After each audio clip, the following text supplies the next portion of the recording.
അപ്പോൾ ദൈവിക അധികാരത്തെ ശക്തിയും കുറിച്ചാണ് പഠിച്ചുകൊണ്ടിരുന്നത്. ഒരു വാക്യം മാത്രം വായിച്ച് നമുക്ക് ഇന്ന് അല്പമായി ധ്യാനിക്കാം. കാരണം എനിക്കും ബലം കുറവായതുകൊണ്ട് കർത്താവ് എന്നെ ബലപ്പെടുത്താനായിട്ട് നിങ്ങൾ അവിടെ നിന്ന് പ്രാർത്ഥിച്ചുകൊണ്ടിരിക്കുക. അപ്പോൾ ഈ വാക്യം പറയുമ്പോൾ ധ്യാനിക്കുമ്പോൾ ഇന്ന് നമ്മളെല്ലാം ബലപ്പെടുന്നവരായി മാറണം. ദൈവിക അധികാരവും ശക്തിയും തുടങ്ങിയ വിഷയത്തിൽ നമ്മൾ ചിന്തിക്കുമ്പോൾ മുമ്പിലുള്ള 6 എപ്പിസോഡുകൾ നമുക്ക് കഴിഞ്ഞു പോയി. 6 എണ്ണം നിങ്ങൾക്ക് ഓർക്കുന്നുണ്ടോ എന്നറിയില്ല. പല കാര്യങ്ങൾ നമ്മൾ അതിനകത്തുകൂടി പഠിച്ചു, പതിയെ പതിയെ പഠിച്ച് ഡീപ്പായിട്ട് ഇറങ്ങി വരുവാണ്.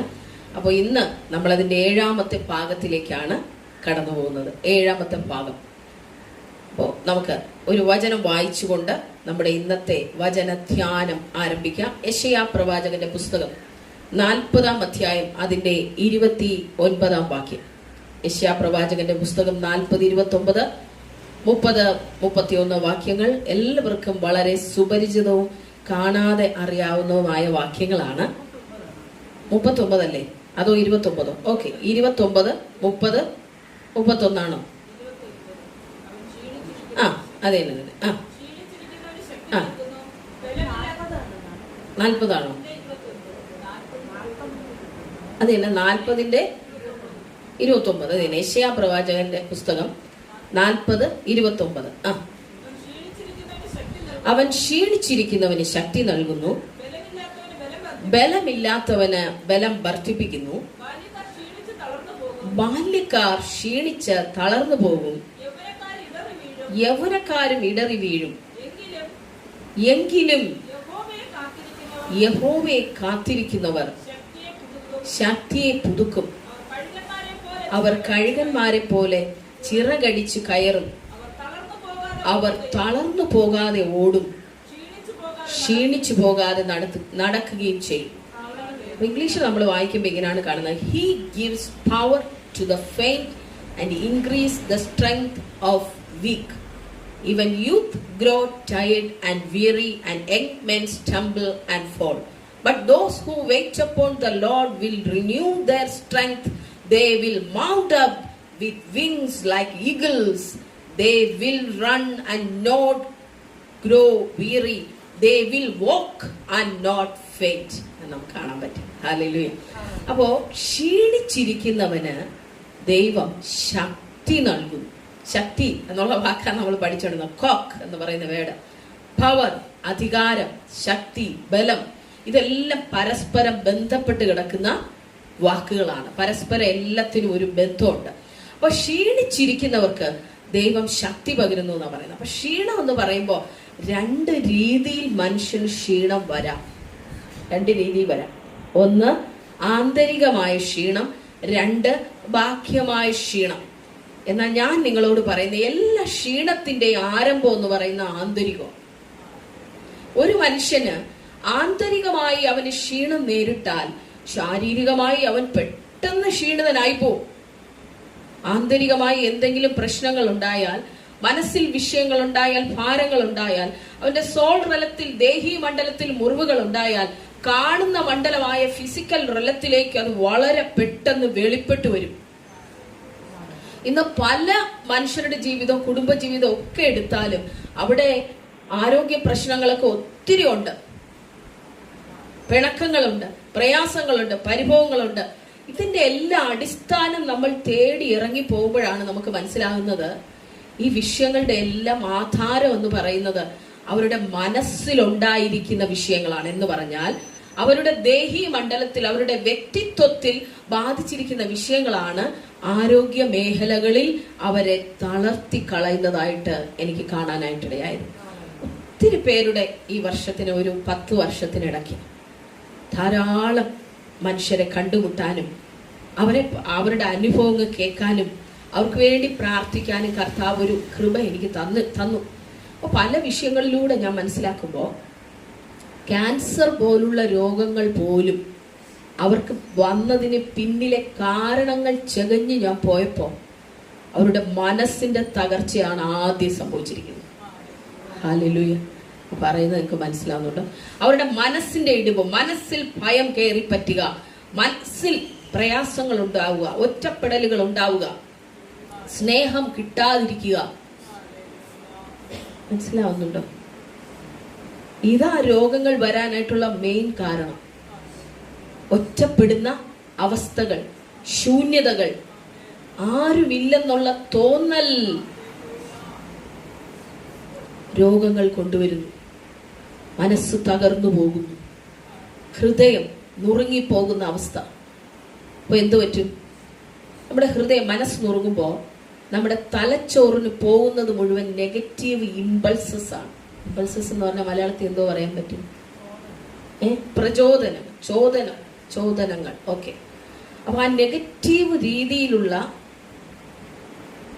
ആവേഗങ്ങൾ, അങ്ങനെ പറയാം അല്ലെ, ആവേഗങ്ങളായിരിക്കും തലച്ചോറിനെ കമ്മ്യൂണിക്കേറ്റ് ചെയ്യുന്നത്. അപ്പൊ എന്തു പറ്റും? ബോഡി പൊതുവെ ഡൗൺ ആവാൻ തുടങ്ങും. മനസ്സിലാവുന്നുണ്ടോ നിങ്ങൾക്ക് പറയുന്നത്? ഇത് ഇന്നർ ഹീലിംഗ് പോലെ ഇങ്ങനെ ഇറങ്ങി പോവാം നമ്മൾ ശക്തി പഠിക്കുന്നെങ്കിലും, ബലത്തെക്കുറിച്ചൊക്കെ പഠിക്കുന്നെങ്കിലും.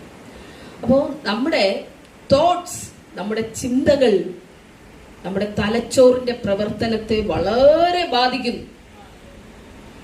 ഒത്തിരി ടെൻഷനിലൂടെ, ഭാരത്തിലൂടെ ഒക്കെ കടന്നു പോകുന്നവർക്ക് ധാരാളം രോഗങ്ങൾ അവരുടെ ശരീരത്തിലേക്ക് വെളിപ്പെടുന്നത് കാണാൻ പറ്റും. ധാരാളം രോഗങ്ങൾ, വെറുതെ രോഗങ്ങൾ. 1 എണ്ണമല്ല, 2 എണ്ണമല്ല, 3 എണ്ണമല്ല, 4 എണ്ണമല്ല, എണ്ണമില്ലാത്ത രോഗങ്ങൾക്ക് അവർ അധീനപ്പെടുന്നതായിട്ട് കാണാനായിട്ട് പറ്റും.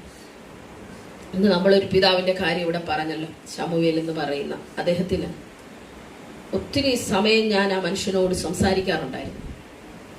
ഒത്തിരി സമയം സംസാരിക്കുന്ന വേളകളിൽ മനസ്സ് ഒത്തിരി തകർന്ന ഒരു മനുഷ്യനായിരുന്നു അദ്ദേഹം.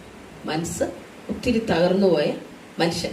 അറിയാവുന്നവർക്ക് അറിയാം അതിന്റെ കാരണങ്ങൾ. സോ അതൊന്നും ഞാൻ പറയുന്നില്ല, എന്താണെന്ന് പറയേണ്ടത് എന്റെ വകുപ്പല്ല. അപ്പൊ അതിലൂടെയാണ് അദ്ദേഹത്തിന് ആ രോഗം വരാനായിട്ടുള്ള കാരണം. അപ്പോൾ അതുപോലെ നമുക്ക് ഓരോ വ്യക്തികളുടെ ജീവിതം എടുത്ത് പഠിച്ചാൽ രോഗബാധയുടെ പിന്നിൽ, ശാരീരിക തളർച്ചയുടെ പിന്നിലും മനസ്സിന്റെ തകർച്ച മുന്നമേ സംഭവിച്ചത് നമുക്ക് കാണാൻ പറ്റും.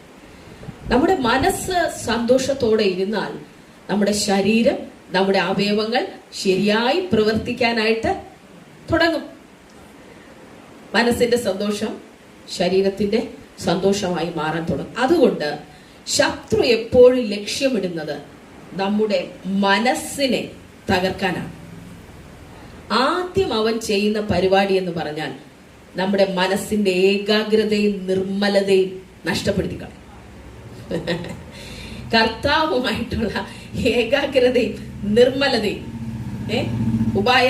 ഹവ്വയെ ഉപായത്താൽ ചതിച്ചതുപോലെ നമ്മൾ കർത്താവുമായിട്ടുള്ള ഏകാഗ്രതയെ നമ്മളിൽ നിന്ന് നഷ്ടപ്പെടുത്തി കളയാനായിട്ട് പിശാച് എപ്പോഴും ശ്രമിച്ചുകൊണ്ടേയിരിക്കും. അപ്പൊ എന്തു പറ്റും?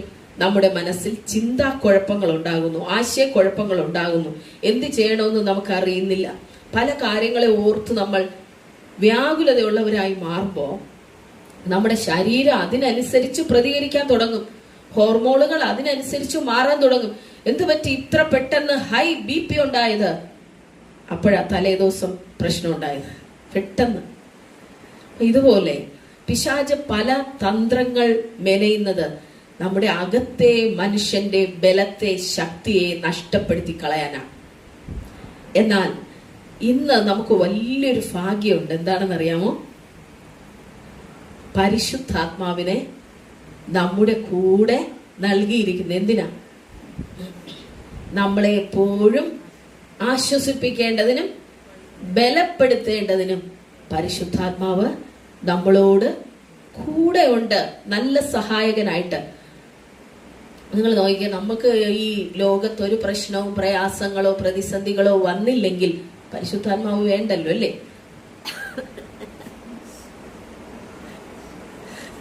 അല്ല, ഞാൻ ചോദിക്കുന്നത്, നമുക്ക് ഒരു പ്രയാസവും ഇല്ല, പ്രതിസന്ധിയില്ല, പ്രശ്നങ്ങളും ഇല്ലെങ്കിൽ ആരെങ്കിലും ദൈവത്തോട് അടുത്ത് വരുന്നത് നിങ്ങൾ കണ്ടിട്ടുണ്ടോ?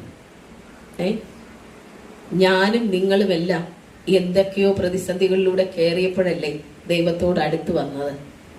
ഹല്ലേലൂയ. പരിശുദ്ധാത്മാവിനെ എനിക്ക് വേണം എന്ന് തോന്നാനുള്ള കാരണം ഞാൻ ഒറ്റപ്പെട്ടോണ്ട മരുഭൂമിയുടെ അവസ്ഥ എൻ്റെ ജീവിതത്തിൽ ഉണ്ടായോണ്ട. കാരണം എല്ലാവരും ഉണ്ടെങ്കിൽ എപ്പോഴും എല്ലാവരും കൂടെ ഇരിക്കുന്നെങ്കിലും നമുക്ക് വേറെ ആരെയും വേണമെന്നും മനുഷ്യരായി നമുക്ക് തോന്നില്ല. ഞാനുള്ള സത്യം പറഞ്ഞതേ ഉള്ളൂ, നിങ്ങളുടെ കാര്യം ഇങ്ങനെയാണെന്ന് എനിക്കറിയാം.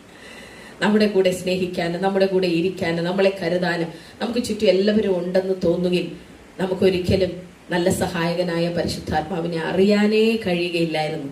സോ താങ്ക് ഗോഡ് ഫോർ അവർ സിറ്റുവേഷൻസ്. നമ്മുടെ സാഹചര്യങ്ങൾക്കായിട്ടെല്ലാം നമുക്ക് നന്ദി പറയാം നമുക്ക് ദൈവത്തിന്. അങ്ങനെ ഒരു സാഹചര്യം എൻ്റെ ജീവിതത്തിൽ ഉണ്ടായതുകൊണ്ടാ ആരാണ് പരിശുദ്ധാത്മാവെന്ന് എനിക്ക് അറിയാൻ പറ്റിയത്.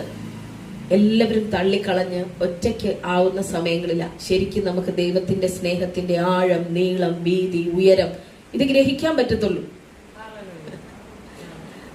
അല്ലാതെ എങ്ങനെ ഗ്രഹിക്കാൻ പറ്റും? നമ്മുടെ നല്ലപോലെ സ്നേഹിക്കാൻ ചുറ്റുപാടും ആൾക്കാർ ധാരാളം ഉണ്ടെന്നിരിക്കട്ടെ, അപ്പൊ നമുക്ക് സ്നേഹത്തിന് ഒരു കുറവില്ലല്ലോ, അല്ലേ? ഒരു കുറവില്ല. ഫുൾ സ്ട്രെങ്തിൽ സ്നേഹം നമുക്ക് കിട്ടിക്കൊണ്ടിരിക്കുകയല്ലേ. അതിനൊരു കുറവ് വരുമ്പോ, അല്ലെങ്കിൽ നമ്മൾ സ്നേഹിച്ചവരെല്ലാം നമ്മളെ തള്ളിക്കളയുമ്പോ, ഉപേക്ഷിക്കുമ്പോ, ഒരു നാളും കൈവിടാത്ത ഉപേക്ഷിക്കാത്ത പരിശുദ്ധാത്മാവിന്റെ സ്നേഹം നമ്മൾ അറിയാനായിട്ട് ഇടയായിത്തീരുന്നു. നമുക്ക് വേണ്ടി ജീവൻ തന്ന, അവസാന തുള്ളി രക്തം വരെ തന്ന യേശു കർത്താവിന്റെ സ്നേഹത്തെ നമ്മൾ അറിയാനായിട്ട് ഇടയായിത്തീരുന്നു എന്നേ ഉള്ളൂ.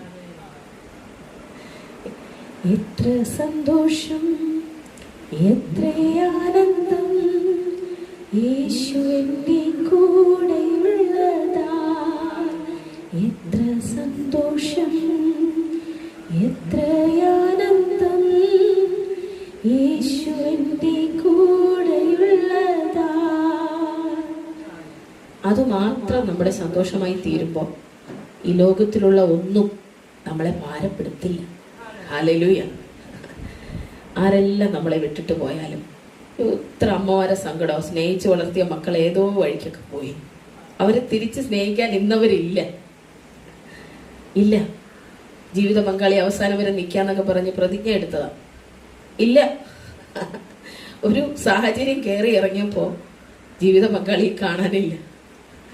ഒരു പ്രയാസം ഇങ്ങോട്ട് കയറി ഇറങ്ങിയപ്പോ ജീവിത പങ്കാളി ഒരുപക്ഷെ അന്ന് വിവാഹ വേദിയിൽ എടുത്ത പ്രതിജ്ഞകൾ സന്തോഷത്തിലും സങ്കടത്തിലും സുഖത്തിലും ദുഃഖത്തിലും ഒന്ന് കൂടെ ഇരിക്കാന്നൊക്കെ പറഞ്ഞിട്ട് ഒരുപക്ഷെ കൂടെ ഇരുന്നില്ലെന്ന് വരാം. എന്നാൽ വാഗ്ദത്തം ചെയ്തവൻ വിശ്വസ്തനത്രേ. ഹല്ലേലൂയ. വാഗ്ദത്തം കർത്താവ് ചെയ്താൽ താൻ വിശ്വസ്തനാണ്. കൂരിരുളായാലും താഴ്വരയായാലും എൻ കൂടെ ഇരിക്കുന്നോനേ. കൂരിരുളായാലും താഴ്വരയായാലും എൻ കൂടെ ഇരിക്കുന്നോനേ. പരിശുദ്ധനേ, രാജാവേ, അങ്ങേ വാഴ്ത്തിടും നീതാ.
അപ്പൊ നമുക്ക് നമ്മുടെ വാക്യത്തിലേക്ക് വരാം അല്ലേ.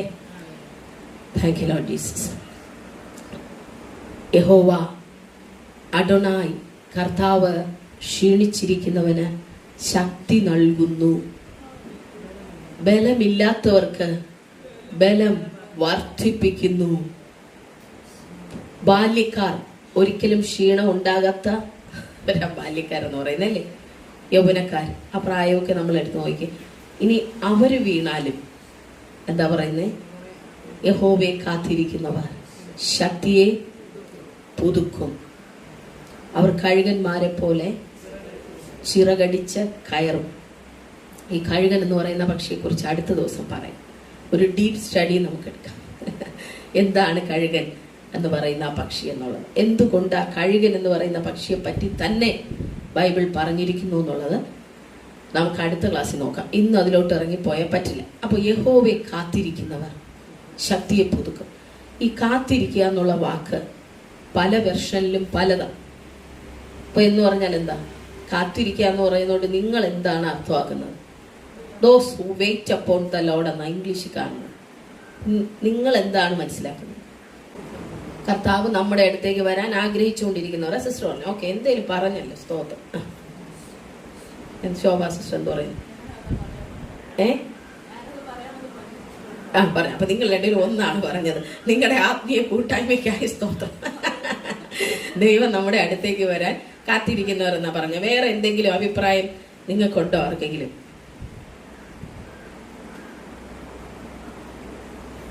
ഒന്നുമില്ല. ഓ, ദൈവം എൻ്റെ അടുത്തേക്ക് വരാൻ കാത്തിരിക്കുന്നവർ ശക്തിയെ പുതുക്കുമെന്ന് ഞാൻ പറഞ്ഞാൽ അതിനൊരു പ്രശ്നമുണ്ട്. തെറ്റാണെന്ന് ചോദിച്ചാൽ ഇവിടത്തെ അർത്ഥത്തിന് അങ്ങനെ നമുക്ക് പറയാൻ പറ്റും. ഈ ബൈബിളിൽ ഇവിടെ നോക്കുമ്പോഴേ, അപ്പൊ എൻ്റെ അടുത്തേക്ക് ദൈവം വരാൻ ഞാൻ നോക്കിയിരിക്കുമ്പോൾ എനിക്ക് ശക്തി കിട്ടുമോ? നമ്മളെ പറയുമ്പോൾ നമുക്കൊന്ന് ചിന്തിക്കാമല്ലോ. ഞാനും അങ്ങനെയൊക്കെയാണ് ആരംഭത്തിൽ ചിന്തിച്ചിരുന്നത്. ഇതിന്റെ ആഴത്തിലേക്ക് നമ്മൾ ഇറങ്ങി പഠിക്കുമ്പോൾ, those who are connected with the lord, ചേർന്നിരിക്കുന്നു, അല്ലെങ്കിൽ ഇന്റർടോയിൻ എന്നൊരു വാക്കുണ്ട്. ഇന്റർടോയിൻ എന്ന് പറയുമ്പോൾ എങ്ങനെ പറഞ്ഞു തരിക നിങ്ങൾക്ക്? ഇന്റർടോയിൻ എന്ന് പറയുമ്പോൾ അതായത് രണ്ട് ചരട് ഇങ്ങോട്ട് എടുത്തു, രണ്ട് ചരട് രണ്ട് കയ്യിലോട്ട് ഞാൻ എടുത്തു. ഇവിടെ ഇപ്പൊ ചരടില്ല, അല്ലെ ഞാൻ കാണിക്കാൻ. രണ്ട് ചരട് എടുത്തിട്ട് അതിനെ ഇങ്ങനെ ചുറ്റി പിണഞ്ഞെടുക്കുന്ന, ഒറ്റ ചരടാക്കുന്ന ഒരു അവസ്ഥയുണ്ട്. അപ്പോ ആ ചരടാണോ ഈ ചരടാണോ ഇപ്പോ എന്ന് നമുക്ക് അറിയാൻ പറ്റില്ല, അല്ലേ? ആ ചേർന്ന് ഒറ്റ ചരടായി മാറും. അപ്പോ those who R one with the Lord will renew their strength. അതാ അവിടെ കാര്യം. കർത്താവുമായി കൂടിച്ചേരുന്നവർ, കർത്താവുമായി ഒന്നായിരിക്കുന്നവർ, അല്ലെങ്കിൽ എന്തോ നമുക്ക് പറയാൻ പറ്റും, കർത്താവിനെ ആലിംഗനം ചെയ്യുന്നവർ, അങ്ങനെ പറഞ്ഞാലും ഓക്കെ ആണല്ലേ. അവർ ശക്തിയെ പുതുക്കും. നിങ്ങൾക്ക് മനസ്സിലാവുന്നുണ്ടോ? എന്ന് പറഞ്ഞാൽ പരിശുദ്ധാത്മാവും നമ്മുടെ ആത്മാവും ഒന്നായി ചേർന്ന് നമ്മുടെ സോളിലേക്ക് ആത്മാവിന്റെ ബലം വരണം. മനസ്സിലാവുന്നുണ്ടോ? അല്ലാതെ നമ്മള് ഒരിടത്ത് പോയിരുന്ന് പ്രാർത്ഥിച്ചു, കർത്താവേ വരണേ വരണേ വരണേ. അപ്പൊ വരുമ്പോ നമുക്ക് ഈ പ്രാർത്ഥനയെ നമുക്ക് ശക്തി കിട്ടി. അങ്ങനെയല്ലേ നമ്മൾ ചിന്തിക്കുന്നത്? അങ്ങനെ നമുക്ക് ഇത് വായിക്കുമ്പോ ചിന്തിക്കാൻ പറ്റൂ, തെറ്റെന്നല്ല.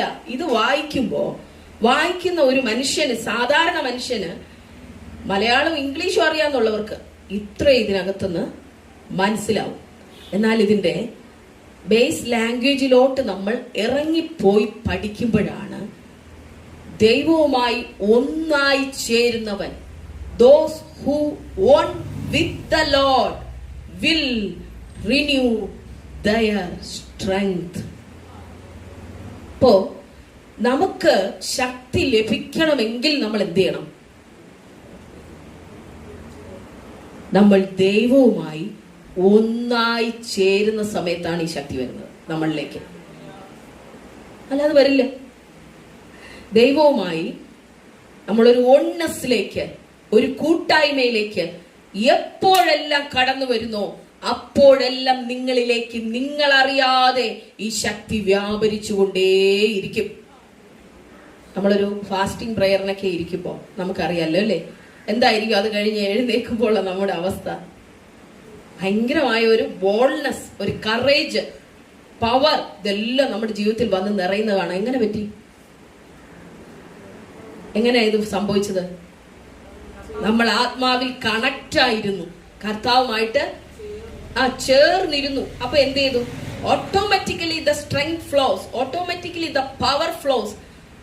എങ്ങനെയാ സംഭവിക്കുന്നത്? നമ്മൾ അറിയാതെ ഈ ശക്തിയും അധികാരവും ബലവും നമ്മളിലേക്ക് വന്നു നിറഞ്ഞുകൊണ്ടേയിരുന്നു. നമ്മുടെ അകത്തെ മനുഷ്യൻ, നിങ്ങളുടെയും എന്റെയും ആത്മമണ്ഡലം ശക്തിപ്പെട്ടുകൊണ്ടേയിരുന്നു. പരിശുദ്ധാത്മാവ് എന്റെ ജീവിതത്തിലേക്ക് ഇറങ്ങി വന്നപ്പോ വലിയ ബലവും ശക്തിയും എന്റെ ജീവിതത്തിൽ ഉണ്ടായതായിട്ട് എനിക്ക് മനസ്സിലായി. ഇന്നർ സ്ട്രെങ്ത് ഉണ്ടായപ്പോൾ ഔട്ടർ ബോഡി അതിനനുസരിച്ച് ബലപ്പെട്ടു. ചില സമയത്ത് ശുശ്രൂഷിക്കാൻ പോയി നിൽക്കുമ്പോ എനിക്ക് പുറത്ത് ഒരു ബലം ഉണ്ടാകാറില്ല. പുറമേ ഞാൻ ഒത്തിരി ടയർഡായിരിക്കും, ഒത്തിരി ടയർഡ്, എന്ത് ചെയ്യുമെന്ന് പറഞ്ഞ് നിൽക്കുമ്പോ അകത്തെ മനുഷ്യനിലേക്ക് പരിശുദ്ധാത്മാവിന്റെ ശക്തി ഇറങ്ങി നിൽക്കുമ്പോ പുറത്തെ മനുഷ്യൻ സിംഹം പോലെ ഗർജിക്കാനായിട്ട് തുടങ്ങും. Hallelujah. So inner strength is important than outer. നമുക്ക് അകത്തെ ശക്തിയും ബലവുമാണ് ആവശ്യം. പരിശുദ്ധാത്മാവിനാൽ നിങ്ങൾ അകത്തെ മനുഷ്യൻ സംബന്ധിച്ച് ശക്തിയോടെ ബലപ്പെടണം. നമ്മൾ കഴിഞ്ഞ ആഴ്ച ഫാസ്റ്റിംഗ് പ്രയറിന് ചിന്തിച്ചു. അപ്പൊ ആത്മാവിനാൽ നമ്മുടെ അകത്തെ മനുഷ്യൻ സംബന്ധിച്ച് നമ്മൾ ശക്തിയോടെ ബലപ്പെടണം. അപ്പൊ പരിശുദ്ധാത്മാവ് വരുന്നതിന് മുമ്പ് ശിഷ്യന്മാർ എങ്ങനായിരുന്നു എന്ന് നമുക്ക് വളരെ വ്യക്തമായിട്ട് അറിയാം. പേടിച്ചോടുന്ന അവസ്ഥ, പിന്തിരിഞ്ഞു പോകുന്ന അവസ്ഥ. എന്നാൽ ആത്മാവ് വന്നതിന് ശേഷം അവരുടെ ധൈര്യം കാണുകയാൽ ഇവർ പഠിപ്പില്ലാത്തവരും സാമാന്യരുമായ മനുഷ്യരും എന്ന് അവർ അറിഞ്ഞപ്പോ ആശ്ചര്യപ്പെട്ടു. അവർക്കത് അറിയാമായിരുന്നു. എങ്ങനെ ഇത്രയും ജ്ഞാനം ഇവർക്ക് ലഭിക്കുന്നു, വിവേകം ലഭിക്കുന്നു, എങ്ങനെ ഇത്രയും ബോൾഡായി ധൈര്യത്തോടെ ഇവർക്ക് സംസാരിക്കാൻ കഴിയുന്നു?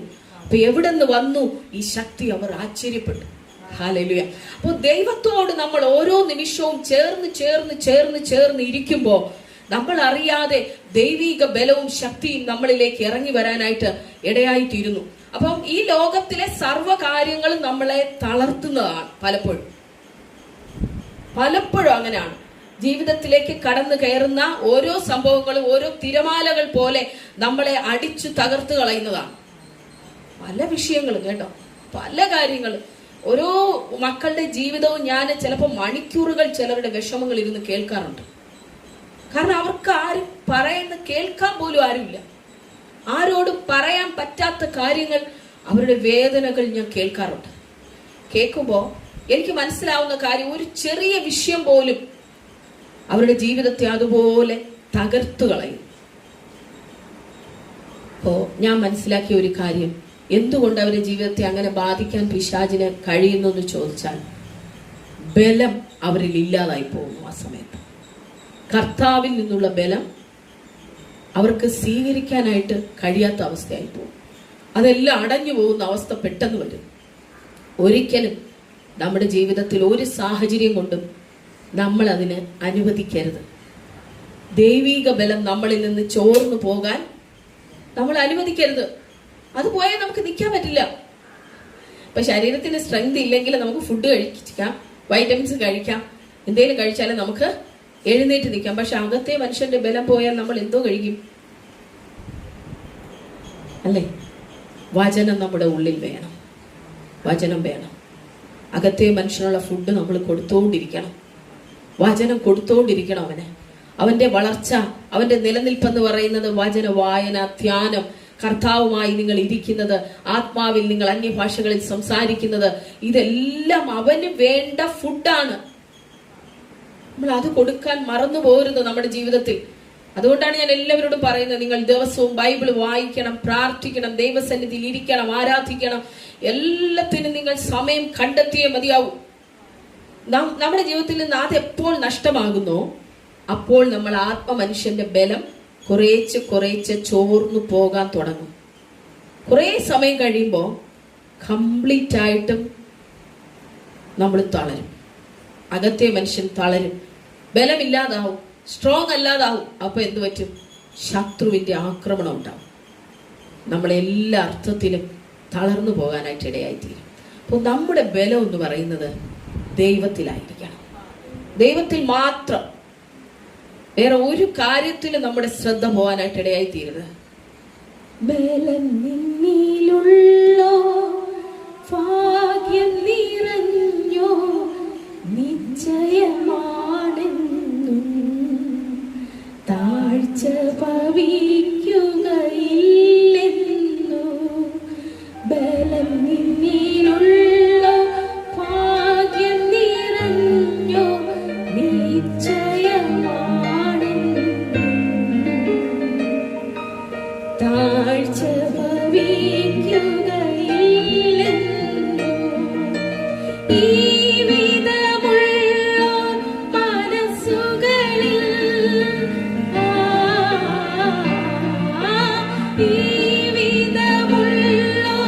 മനസ്സുകളിൽ നിർണയമുണ്ട് നിരന്തരമായി. സിയോൻ നഗരി തിരുവഴികൾ, സിയോൻ നഗരി തിരുവഴികൾ. ഇനി ഒരുമിച്ച് പാടിയാലോ? സേനയിലധിപൻ ദേവനിലധിയ ആശ്രയമേവനുണ്ടോ,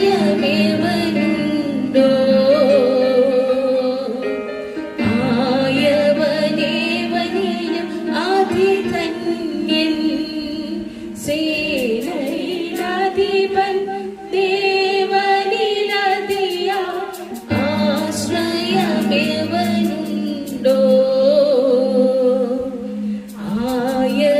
ആയവനേവനിലും അതിധന്യൻ. യാഹിൻ വാസമെന്ന വികാമ്യം, യാഹിൻ വാസമെന്ന വികാമ്യം. വാഞ്ചിച്ചു മോഹിക്കുന്നെന്നുള്ളം, ഘോഷിക്കുന്നെൻ ഹൃദയം ജഡം, ഘോഷിക്കുന്നെൻ ഹൃദയം ജഡം. Hallelujah. Thank you, Lord Jesus. Thank you, Lord. കുരുകിൽ തനിക്കൊരു വീടും, മീവൻ പക്ഷി തന്റെ കുഞ്ഞുങ്ങൾക്ക് കൂടി എവിടാണെന്നാ? യാഗപീഠത്തില. എടുത്തു കളയാൻ പറ്റത്തില്ല. ഹല്ലേലൂയ. അതാ വിട്ടുപോവാത്ത, അവിടെ തന്നെ ഇരിക്കുന്ന ബന്ധം. എത്ര ചെറുതായാലും ദൈവത്തിൽ ആശ്രയിച്ചാൽ, ദൈവത്തോടു കൂടെ ചേർന്നിരുന്നാൽ, അവന്റെ ആലയത്തിൽ വസിച്ചാൽ, ഹല്ലേലൂയ, ആ ബലം നിങ്ങളിലും എന്നിലും നിറഞ്ഞുകൊണ്ടേയിരിക്കും. ഒരു ശത്രുവിനും, ഒരവസ്ഥയ്ക്കും, ഒരു പിശാചിനും നിങ്ങളെ തള്ളിയിടാൻ പറ്റുകയില്ല. ഹല്ലേലൂയ. നിങ്ങൾ മേൽക്കുമേൽ ശക്തി പ്രാപിക്കും, മേൽക്കുമേൽ ശക്തി പ്രാപിക്കും. ഉയരങ്ങളിലേക്ക് ചിറകടിച്ച് കയറും. ഹല്ലേലൂയ. അപ്പൊ നമ്മുടെ ഭാഗത്തുനിന്ന് ചില കാര്യങ്ങൾ ഉണ്ടാകണം, അല്ലേ? നമ്മൾ ചിറകടിക്കണം, ഉയരങ്ങളിലേക്ക് കയറണം, പറക്കണം. കയറണം എന്ന് പറഞ്ഞാൽ നമുക്ക് ഉയരങ്ങളിലേക്ക് പോകാനുണ്ടെന്നാ. ഹല്ലേലൂയ. ഈ റലത്തെയൊക്കെ വിട്ട് ഉയരെ ആത്മമണ്ഡലങ്ങളിലേക്ക് നമ്മൾ കയറേണ്ടവരാണ്. ഹല്ലേലൂയ. പിശാച് എപ്പോഴും നമ്മളെ താഴേക്ക് ഇങ്ങനെ വലിച്ചു തള്ളിയിടാനായിട്ട് ശ്രമിച്ചുകൊണ്ടിരിക്കും. ഒരിക്കൽ ഒരു കാക്ക ഇവിടെ വന്നിരുന്നു. നോക്കിയപ്പോ ആ കാക്കയ്ക്ക് പറക്കാൻ പറ്റുന്നില്ല. ഈ കാക്കയുടെ കാലില് ചരടും അതിന്റെ കൂടെ കുറെ വേസ്റ്റും കൂടെ, കുറച്ച് വെയിറ്റ് ഉള്ള സാധനങ്ങൾ കുടുങ്ങിയിട്ട് ഇത് പറക്കുന്ന താഴെ വന്നിരിക്കുന്നു. ഈ ചുണ്ടിട്ടെല്ലാം ഇത് കൊത്തി കളയാനൊക്കെ നോക്കുന്നുണ്ട്, പക്ഷെ ഇത് പോകുന്നില്ല. അപ്പൊ എന്ത് പറ്റുന്നു? കുറച്ച് പറക്കുമ്പോൾ അപ്പുറത്ത് പോയി ഇരുന്ന് വീണ്ടും ഇത് തന്നെ ഇത് കൊത്തിയെടുക്കാൻ നോക്കുക. കാരണം എന്താ? താഴോട്ട് പിടിക്കുന്ന ഒരു ഫോഴ്സ് കിടക്കുന്നുണ്ട്. ഈ കാക്കയ്ക്ക് പറക്കാൻ പറ്റുന്നില്ല. ഞാൻ ലൈവായിട്ട് കണ്ട കാര്യം. ഞാൻ വിചാരിച്ചു ഇതിന് പോയെന്ന് അത് എടുത്തു കൊടുക്കാം. എന്നാ ഇത് എടുക്കാനോട്ട് സമ്മതിക്കുന്നില്ല. നമ്മൾ പോകുമ്പോ എന്ത് ചെയ്യുന്നു? അത് പറന്നു പോകുന്നു. അതിനറിയത്തില്ലല്ലോ നമ്മളതിനെ സഹായിക്കാൻ പോകണം, ഉപദ്രവിക്കുകയാണെന്ന് കരുതി പോകുന്ന. അങ്ങനെ വളരെ നേരം ആ കാക്ക സ്ട്രഗിൾ ചെയ്തു. എന്തിന്? ഈ നൂലിൽ കൂടെ ചുറ്റിപ്പിണഞ്ഞ് അതിന്റെ കാലിൽ വന്നു കയറിയ ഈ വെയിറ്റ് വന്ന കുറെ പ്ലാസ്റ്റിക് സാധനങ്ങളും കുറച്ച് വെയിറ്റ് ഉള്ളതും കൂടി ഇതിന്റെ കാലിൽ ചുറ്റിപ്പോയി. എവിടെ നിന്നാണെന്ന് എനിക്കറിയില്ല. അതോ ഇനി ആരെങ്കിലും മനഃപൂർവ്വം ഇതിന്റെ കാലിൽ പിടിച്ച് ചുറ്റിക്കെട്ടിയിട്ടതാണെന്ന് അറിയില്ല. അതുപോലെ കുരുങ്ങിക്കിടക്കുക. കുറെ നേരം പണിപ്പെട്ട് ഇത് കൊത്തി കൊത്തി കൊത്തി എന്ത് ചെയ്തു, ഇതിനെ കളഞ്ഞിട്ട് സുന്ദരമായിട്ട് പറന്നുപോയി. അപ്പൊ ഞാൻ ഓർത്തു, കർത്താവേ, ചുമ്മാതല്ല മനുഷ്യർക്ക് പ്രാർത്ഥിച്ച് കയറാൻ പറ്റാത്തത്. ഇതെല്ലാം എന്റെ മുമ്പിൽ കാണുമ്പോ ഞാൻ ചിന്തിക്കുന്നത് മുഴുവൻ ആത്മീയമായിട്ടാ. ഞാൻ ചിന്തിക്കുന്നത് മുഴുവനും ചുറ്റുപാടുമുള്ള സാഹചര്യങ്ങൾ വഴി കർത്താവ് നമ്മളെ പഠിപ്പിക്കും. ഞാൻ ഓർത്തു, ഈ കാക്കയ്ക്ക് ഇത്രയും നേരം അതിന് പറക്കാൻ പറ്റിയില്ല. ചിറകുണ്ടായിരുന്നു, അതിനുണ്ടായിരുന്നു, പറക്കാൻ പറ്റുമായിരുന്നു.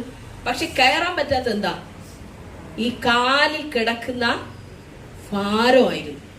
ഇതുപോലെ പിശാച് നമ്മുടെ ജീവിതത്തിൽ പാപഭാരങ്ങൾ കൊണ്ടിടാം, ഭയങ്ങൾ കൊണ്ടിടാം, ഉള്ളിൽ വേദനകൾ കൊണ്ടിടാം, പ്രയാസങ്ങൾ കൊണ്ടിടാം. ഇതെല്ലാം ഇതുപോലുള്ള ഭാരോ നമ്മളെ സംബന്ധിച്ച്. പറന്ന് കയറാൻ പറ്റില്ല. നമ്മളൊന്ന് പറന്നു വരുമ്പോ ഈ വെയിറ്റ് കാരണം പിന്നെ എന്ത് ചെയ്യും, നമ്മള് താഴെ ഇരിക്കും. വീണ്ടും നമ്മളൊന്ന് ഉയരങ്ങളിലേക്ക് ചിറകടിച്ച് പറക്കാൻ തോന്നുമ്പോ പിന്നെ ഇതാണ്ട ഈ വെയിറ്റ്. അപ്പൊ നമുക്ക് ശരിക്കും പറക്കണമെങ്കിൽ ഈ ലോകത്തിൻ്റെതെല്ലാം നമ്മളൊന്ന് വിടണം. ഇട്ടാലേ പറന്ന് കയറാൻ നമുക്ക് പറ്റത്തുള്ളൂ. ഹല്ലേലൂയ. സകലതും വിട്ട്, അതുകൊണ്ടാ പറയുന്നത് സകലം വിട്ടിട്ട് ഓടാൻ. സകലവും വിട്ട് ഓടണം. വിശ്വാസത്തിന്റെ നായകനും പൂർത്തി വരുത്തുന്നവനുമായ യേശു കർത്താവിനെ നോക്കുക. സകലതും വിട്ട് നമ്മൾ ഓടിയേ പറ്റത്തുള്ളൂ. അപ്പൊ നമ്മളെ താഴോട്ട് വലിക്കുന്നത് എന്ത് എന്ന് നമ്മൾ ഐഡന്റിഫൈ ചെയ്യണം.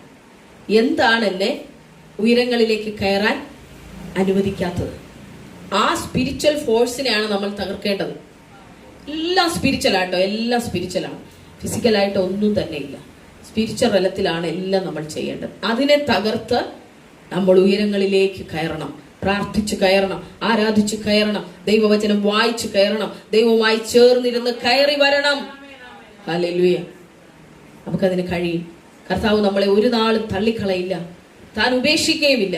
അതുകൊണ്ട് ഏത് സാഹചര്യത്തിലും നമുക്ക് കർത്താവിനോട് ബലം അപേക്ഷിക്കാനായി കഴിയും. എങ്കിലും യഹോവയെ കാത്തിരിക്കുന്നവർ, ശക്തിയെ കാത്തിരിക്കുന്നവർ എന്ന് പറയുമ്പോൾ നിങ്ങൾക്ക് ഈ അർത്ഥം കിട്ടാനാണ് ഞാൻ ഇത്രയും കാര്യങ്ങൾ പറഞ്ഞുകൊണ്ട് വന്നത്. അവർ കഴുകന്മാരെ പോലെ ചിറകടിച്ചു കയറും. അവർ തളർന്നു പോകാതെ ഓടും, ക്ഷീണിച്ചു പോകാതെ നടക്കുകയും ചെയ്യും. അപ്പോൾ നിങ്ങളുടെ കോളിംഗ് ചെയ്യാനുള്ള ബലം നിങ്ങളുടെ ഉള്ളിൽ ദൈവം തരും. ഏതേത് ഭാരം ഉണ്ടെങ്കിലും, ഏതേത് പ്രതിസന്ധി ഉണ്ടെങ്കിലും നിങ്ങൾ നിങ്ങളുടെ വിളി ചെയ്തിരിക്കും. നിങ്ങളുടെ തെരഞ്ഞെടുപ്പ് നിങ്ങൾ പൂർത്തീകരിക്കും. ഹല്ലേലൂയ. അതിനുള്ള ബലം ദൈവം നിങ്ങൾക്ക് ഇന്ന് തരും. ഹല്ലേലൂയ. ആ ശക്തിയെ ധരിച്ച് മുന്നോട്ട് ഓടുക. ഒന്നിനും നിങ്ങളെ തടയാനായിട്ട് കഴിയുകയില്ല. ഹല്ലേലൂയ. അപ്പൊ നമ്മൾ ഒരു വാക്യത്തിൽ നിന്നാണ് ഇന്ന് ചിന്തിച്ചത്. അടുത്ത ദിവസം ഡീപ്പായിട്ട് കുറച്ച് കാര്യങ്ങൾ കൂടി ചിന്തിക്കാം. കർത്താവിനെ ബലപ്പെടുത്താനായിട്ട് നിങ്ങൾ പ്രാർത്ഥിക്കണം. ആ ബലത്തിൽ ഞാനും ഓടുവാൻ, ഹല്ലേലൂയ, എന്നെയും ദൈവം ശക്തിപ്പെടുത്തുവാൻ, അനേകരെ കർത്താവിന് വേണ്ടി നേടേണ്ടതിനും കർത്താവ് ബലപ്പെടുത്താനായിട്ട് എനിക്കും പ്രാർത്ഥിക്കാം. കർത്താവ് നിങ്ങളെ എല്ലാവരെയും ധാരാളം അനുഗ്രഹിക്കട്ടെ. Thank you. ഓൺലൈനിൽ എന്നെ കണ്ടുകൊണ്ടിരുന്ന എല്ലാ മക്കളെയും കർത്താവായ യേശു ക്രിസ്തുവിന്റെ നാമത്തിൽ ഞാൻ ബ്ലെസ് ചെയ്യുന്നു. അടുത്ത ദിവസം നമ്മൾ കാണുന്നവരേക്കും കർത്താവിന്റെ കൃപയും കാവലും സ്നേഹവും ഒക്കെ നിങ്ങളോട് കൂടെ ഇരിക്കട്ടെ. ആമേൻ. God bless.